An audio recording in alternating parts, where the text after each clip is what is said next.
अस्सलाम वालेकुम। आज के वीडियो में हम करेंगे एक्सरसाइज 8D है जो mathematics book 3D3 7th edition जो न्यू एडिशन आया है उसी एक्सरसाइज है कि और इसका हम करेंगे क्वेश्चन नंबर 2। इससे जो पिछले क्वेश्चन है पहले सॉल्व करवा चुकी हूँ, उसका लिंक मैं डिस्क्रिप्शन में दे दूँगी, आप वहाँ से देख लीजिएगा। और अगर अभी तक आपने मेरा चैनल सब्सक्राइब नहीं किया तो उसको सब्सक्राइब कर दीजिए और बेल आइकन को लास्ट में प्रेस कर दीजिएगा ताकि आपको न्यू आने वाली वीडियोज़ के बारे में पता चल सके। तो स्टार्ट करते हैं। क्वेश्चन नंबर 2 जो है ये मेरे पास है कि in triangle GHI G is equal to 9 centimetre, I is equal to 7 centimetres and angle H is equal to 30 degree find H को हमने फाइंड आउट करना है। तो यहाँ पे इस ट्राइंगल को मैं बना लेती हूँ। मेरे पास ये ट्राइंगल, इसको बना लेते हैं। तो यहाँ पे मेरे पास आ जाएगा GHI। इसको आप किसी भी सीक्वेंस से लिख दें, यहाँ पे G लिख दें, यहाँ पे H, यहाँ पे I। लेकिन इस चीज़ का ख्याल रखना है कि अगर ये G है तो G के सामने ही इसका ये जो स्मॉल G है ये होना चाहिए, I के सामने ही जो स्मॉल I है वो होना चाहिए, ठीक है। तो G जो है ये तो हमारे पास, और एंगल कौन सा गिवन है, ये वाला एंगल गिवन है, एंगल H जो कि 30 डिग्रीज़ है। अच्छा, और गिवन कौन सी साइड है, G इज़ इक्वल्स टू 9, तो यहाँ पे लिख देते हैं G is equals to 9 centimetres, I is equals to 7 centimetres. Find out क्या करना है, ये H की वैल्यू को फाइंड आउट करना है, ठीक है, इस H को। अब यहाँ पे हमने क्या करना है, क्योंकि यहाँ पे हम अप्लाई तो कर नहीं सकते, जो हमारे पास है साइन रूल वो अप्लाई नहीं कर सकते। उसकी वजह मैंने आपको बताई थी, वो इस वजह से क्योंकि साइन रूल में क्या होता है, हमारे पास एंगल उसकी ऑपोजिट साइड इज़ इक्वल होती है, हमारे पास इसकी जो रेशो होती है एंगल और उसकी ऑपोजिट साइड की रेशो इक्वल होती है हमारे पास, जो गिवन एंगल होता है और उसकी ऑपोजिट साइड जो गिवन होती है उसकी रेशो के। तो यहाँ पे तो कोई और एंगल गिवन भी नहीं है, ठीक है। और ऐसा भी नहीं है कि ये जो ट्राइंगल है इसकी दो साइड्स हमारे पास गिवन है, लेकिन इसकी जो थर्ड साइड है वो भी हम फाइंड आउट नहीं कर सकते क्योंकि यहाँ पे हम पाइथागोरस थ्योरम नहीं लगा सकते क्योंकि ये राइट एंगल ट्राइंगल नहीं है। तो इस वजह से यहाँ पे हमें क्या करना पड़ेगा, इसका कोसाइन रूल अप्लाई करना पड़ेगा।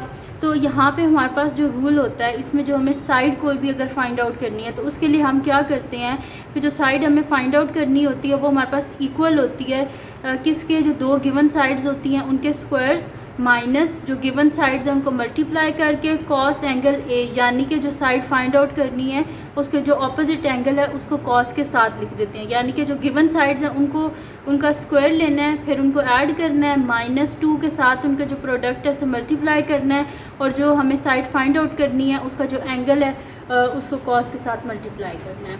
तो यहाँ पर लिख देते हैं सोल्यूशन।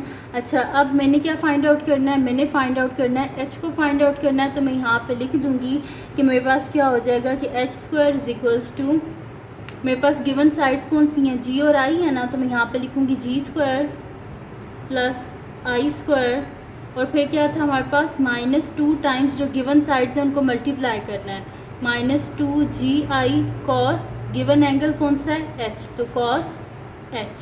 तो अब इसके बीच में वैल्यूज़ को हम क्या कर लेते हैं, सब्स्टिट्यूट कर लेते हैं। तो मेरे पास आ जाएगा H² is equals to G किसके इक्वल है मेरे पास 9 के, तो 9 का स्क्वायर, और I किसके इक्वल है 7 के, -2G 9 और I 7, और cos H किसके इक्वल है 30 डिग्री के। तो 9 से क्या होता है 81 प्लस 7, यहाँ पे स्क्वायर लिखना भूल गई, 7 का स्क्वायर क्या होता है 49 माइनस यहाँ पे 2 इंटू 7 9 से हमारे पास क्या होता है 63, तो यहाँ पे लिख देते हैं 2 इंटू 63, और cos 30 डिग्री जो है इसको मैं फाइंड आउट कर लेती हूँ। तो cos 30 मेरे पास क्या आ रहा है √3/2, तो मैं यहाँ पे लिख लेती हूँ √3/2, या फिर इसकी वैल्यू को लिख लेते हैं यहाँ पे कि मेरे पास आ रहा है 0.8660, तो मैं यहाँ पे लिख लेती हूँ 0.8660, ठीक है। तो इन दोनों को हम ऐड कर लेते हैं, तो 9 + 1 10 0 1 कैरी 8 9 10 11 12 13 130 आ गया मेरे पास, माइनस इनको मल्टीप्लाई कर लेते हैं, तो 2 इंटू 63 इंटू 0.8660, ठीक है, ये हो गया मेरे पास। अब क्या कर लेते हैं, इनको हम इक्वल कर लेते हैं, तो मेरे पास इसका आंसर क्या आ रहा है यहाँ पे 109.116, तो मैं यहाँ पे लिख लेती हूँ -109.116, और यहाँ पे H² साथ जो है वो आता रहेगा। तो H² इज़ इक्वल्स टू 130 में से माइनस कर लेते हैं, तो मैं यहाँ पे लिख लेती हूँ 130 माइनस 109.116।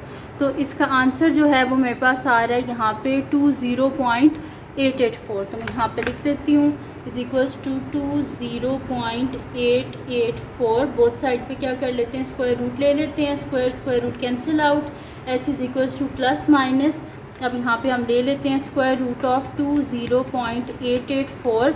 तो इसका जो आंसर है वो मेरे पास आ रहा है 4.569 मेरे पास आ रहा है। ठीक है, तो 6 के बाद क्या है, यहाँ पे 6 के बाद 9 है, तो 6 क्या बन जाएगा 7। तो मैं इसे लिख दूँगी 4.57। अब जो साइड होती है वो हमेशा पॉजिटिव होती है ट्राइंगल की, तो यहाँ पे लिख देते हैं since h is greater than 0। तो h क्या आ जाएगा मेरे पास 4.57 और साथ में सेंटीमीटर्स। तो ये आ गया हमारे पास इसका आंसर। तो ये थी जी आज की वीडियो। तो आज की वीडियो में मैंने आपको करवाया है एक्सरसाइज जो मेरे पास है 8D, इसका क्वेश्चन नंबर 2। तो अगर ये वीडियो आपके लिए हेल्पफुल है तो उसको लाइक कीजिएगा, मेरे चैनल को सब्सक्राइब कीजिएगा और बेल आइकन को लाजमी प्रेस कर दीजिएगा ताकि आपको न्यू आने वाली वीडियोस के बारे में पता चल सके। और जो मेरा सेकंड चैनल है जिसके बीच मेरी कुकिंग की, क्राफ्ट्स की, रिडल्स की, ट्रैवलिंग की वीडियोस हैं, उसका लिंक डिस्क्रिप्शन में, उसको सब्सक्राइब कर दीजिएगा। और जो मेरी बहन का चैनल है उसका लिंक भी डिस्क्रिप्शन में, उसको सब्सक्राइब कर दीजिएगा और अपनी दुआओं में लाजमी याद रखिएगा। अल्लाह हाफ़िज़।